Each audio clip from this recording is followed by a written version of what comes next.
বিএনপির স্থায়ী কমিটির সদস্য ডক্টর মুঈন খান বলেছেন, আগামীতে দেশ মেধার ভিত্তিতে পরিচালিত হবে, কোনো ব্যক্তির ইচ্ছায় নয়। এছাড়া দেশের বিভিন্ন জায়গায় বেগম খালেদা জিয়ার জন্মদিন উপলক্ষে দোয়া মাহফিল সহ নানা কর্মসূচি পালন করেছে বিএনপি। প্রতিনিধিদের পাঠানো তথ্য ও চিত্রের ডেস্ক রিপোর্ট। নরসিংদীর চিনিশপুরে বৈষম্য বিরোধী ছাত্র আন্দোলনে নিহত স্কুল শিক্ষার্থী তাহমিদের কবর জিয়ারত করেছেন বিএনপির স্থায়ী কমিটির সদস্য ডক্টর আব্দুল মঈন খান। পরে পরিবারের সদস্যদের সমবেদনা জানান ও আর্থিক সহায়তা দেন তিনি। সাংবাদিকদের তিনি বলেন, আওয়ামী লীগ যে গণতন্ত্র হত্যা করেছে তা পুনরুদ্ধার করা হবে।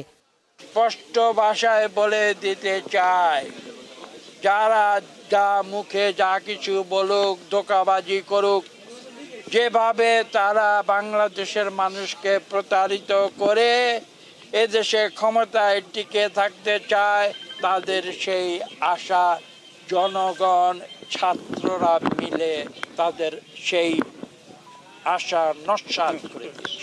এদিকে নিবন্ধন বাতিল করে আওয়ামী লীগের রাজনীতি নিষিদ্ধ করার দাবি জানিয়েছেন বিএনপির যুগ্ম মহাসচিব খায়রুল কবির খোকন।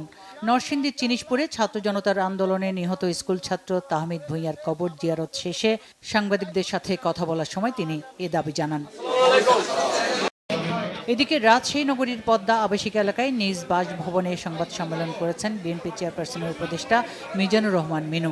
এ সময় তিনি দলের নেতাকর্মীরা বিশৃঙ্খলা, টেন্ডারবাজি, চাঁদাবাজি ও ভূমি দখলে যুক্ত থাকলে তাদের আইনের হাতে সোপর্দ করার আহ্বান জানান। বিএনপি চেয়ারপারসন বেগম খালেদা জিয়ার জন্মদিন উপলক্ষে দোয়া ও মিলাদ মাহফিল হয়েছে কেরানীগঞ্জে। থানায় বিএনপি ও অঙ্গ সংগঠনের আয়োজনে হিজলা সরকারি প্রাথমিক বিদ্যালয় মাঠে উপস্থিত ছিলেন ঢাকা জেলা বিএনপির সাংগঠনিক সম্পাদক ব্যারিস্টার ইরফান আমান ইবনে অমি। বেগম খালেদা জিয়ার রোগ মুক্তি ও সুস্থতা কামনায় দোয়া মাহফিল হয়েছে ময়মনসিংহে। মুক্তাগাছা উপজেলা ও পৌরসভা বিএনপির আয়োজনে এতে উপস্থিত ছিলেন দক্ষিণ জেলা বিএনপির সিনিয়র যুগ্ম আহ্বায়ক জাকির হোসেন বাবুল। এছাড়া গণহত্যার অভিযোগে শেখ হাসিনার বিচারের দাবিতে ময়মনসিংহের হালুয়াঘাট ও ধোবাউড়া উপজেলায় বিক্ষোভ মিছিল করেছে বিএনপি। উত্তর জেলা বিএনপির সদস্য সালমান ওমর রুবেলের নেতৃত্বে মিছিলটি বিভিন্ন সড়ক ঘুরে আসে।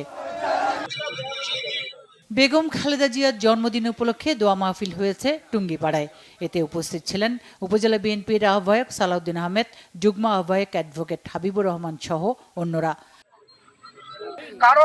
বস্তি এলাকায় বৃক্ষরোপণ করেছে লালমনিরহাট বিএনপি। সকালে শহরের সরকারি আবাসন এলাকায় এতে উপস্থিত ছিলেন বিএনপি জাতীয় নির্বাহী কমিটির সাংগঠনিক সম্পাদক অধ্যক্ষ আসাদুল হাবিব দুলু। বৈষম্য বিরোধী ছাত্র আন্দোলনে জয়পুরহাটে নিহত নজিবুল সরকার বিশালের পরিবারের পাশে দাঁড়িয়েছে বিএনপি। সকালে পাঁচবিবি উপজেলার রতনপুরে নিহতদের বাড়িতে গিয়ে শোকাহত পরিবারকে সমবেদনা জানান বিএনপির রাজশাহী বিভাগীয় সহ সাংগঠনিক সম্পাদক ওবায়দুর রহমান চন্দন। ঢাকা জেলা ছাত্রদলের সাবেক সদস্য সচিব সজীব রায়হানকে সংবর্ধনা দেওয়া হয়েছে সাভারে। পরে বিএনপি চেয়ারপারসন বেগম খালেদা জিয়ার জন্মদিন ও রোগ মুক্তি কামনায় দোয়া ও মিলাদ মাহফিলের আয়োজন করা হয়। Bangla vision news desk.